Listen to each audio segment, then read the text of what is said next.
Pourquoi aller jusqu'à proposer, s'il est réélu, Nicolas Sarkozy, que soient étiquetées les viandes en fonction des méthodes de l'abattage, que ce soit la viande halal ou la viande cachère? Est-ce que ce n'est pas une manière de stigmatiser les musulmans et peut-être aussi les juifs de France? Franchement, Jean-Pierre Elkabbach, on ne peut pas à la fois demander la traçabilité de tous les produits alimentaires et ne pas souhaiter que les Français sachent ce qu'ils mangent. Vous étiez contre jusqu'à présent. Là, vous évoluez.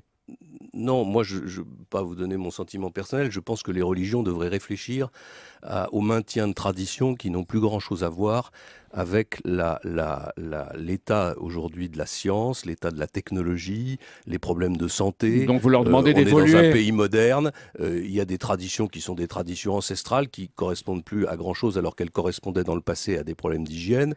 On pourrait y réfléchir. C'est pas le jour et c'est pas le moment d'engager ce débat.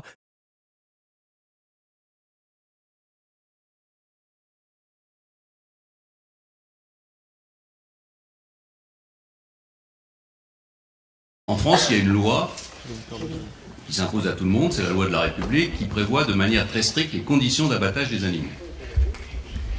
Il y a une dérogation qui est accordée pour les abattages rituels, pour les abattages cachers et les abattages halal. Il n'y a pas de discussion sur cette question.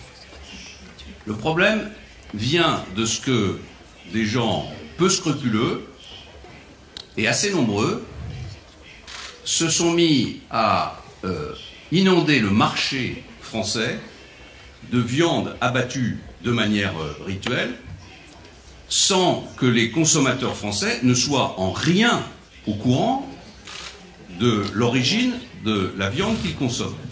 Pour des raisons qui sont purement financières. Ce sont des gens qui veulent gagner plus d'argent et qui donc utilisent une chaîne unique d'abattage, qui est une chaîne qui fonctionne selon les règles de l'abattage rituel, et ensuite on commercialise les produits sur l'ensemble du marché français. C'est pas acceptable. C'est pas acceptable.